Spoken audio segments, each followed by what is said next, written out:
동생이 형을 의대생 형을 그 자폐가 더 심한 동생이 때려서 죽였다고 생각을 해서 이제 소송에 간 거였는데, 그러니까 저는 그거 보면서 그냥 궁금했던 게, 그러니까 거기 드라마에서 이제 동생이 너무 착한 애였죠. 그래서 형을 살리려다가 이제 그렇게 갈비뼈도 막 8대가 부러지고 그런 거였는데, 만약에 동생이 형을, 그러니까 그 자폐니까 물론 정신적으로 감면이 되겠지만 동생이 형을 뭐 미워하듯이 해서 동생이 형을 진짜 힘으로 때려서 죽였어요. 그런 경우에 예를 들어서 누가 봐도 검사가 봤을 때 아니 경찰이 봤을 때는 동생이 때린 게 맞는 것 같은데, 부모가 예를 들어서 어차피 형은 죽어버렸고 동생이라도 자폐도 있고 그러니까 교도소에 들어가거나 그러면 안 될 것 같아서 뭔가 여러 가지로 조사도 거부하고 변호사를 쓰고 이렇게 했을 때 상황적으로, 그러니까 그때는 이제 우연히 그 우영우랑 그 이준호랑 집에 가서 막 이렇게 잡다가 넘어져서 갈뼈가 부러져 이런 증거를 발견했지만, 만약 그런 게 없었다면 그 사건은 그냥 그 동생이 죽인 걸로 흘러갔을 가능성이 높나요?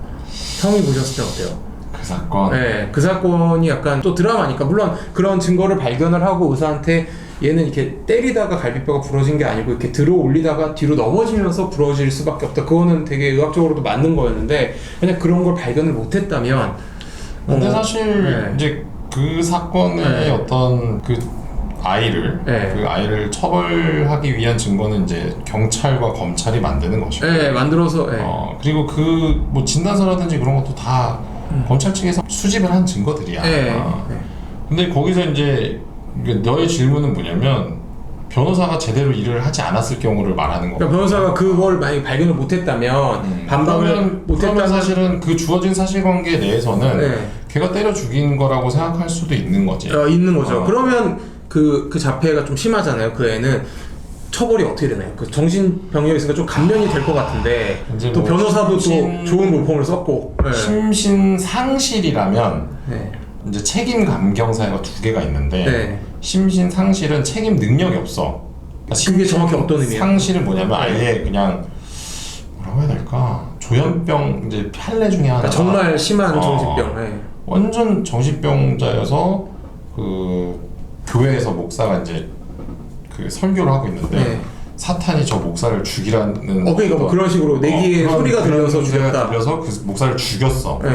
근데 그 책임 능력이 없어갖고 그냥 무죄라기보다는 이제 그건 이제 치료 감호라고 하거든. 그러니까 정신병원에 보다 치료를 받는 거지. 얘는 무죄는 아니고 징역 이런 건 아니다. 책임 능력이 없기 때문에 치료 감호를 선고하는 뭐 그런 사례로 끝날 가능성도 있고. 그게 심신상실이. 상실. 그건 완전히 그냥 얘는 그냥 정상인이 아니다 완전히. 근데 얘 같은 경우는 심신상실까지 볼 수 있을까는 좀 의문이고. 그렇다면 이제 심신미약, 그거는 이제 좀 감경 사유지. 그러니까 형을 기본적인 어떤 저기보다 좀 낮게 하는 거고, 이제 부모가 결국에는 이제 큰 아들이 죽었으면 그 가해자 처벌 여부를 결정할 수 있는 사람은 상속인이거든.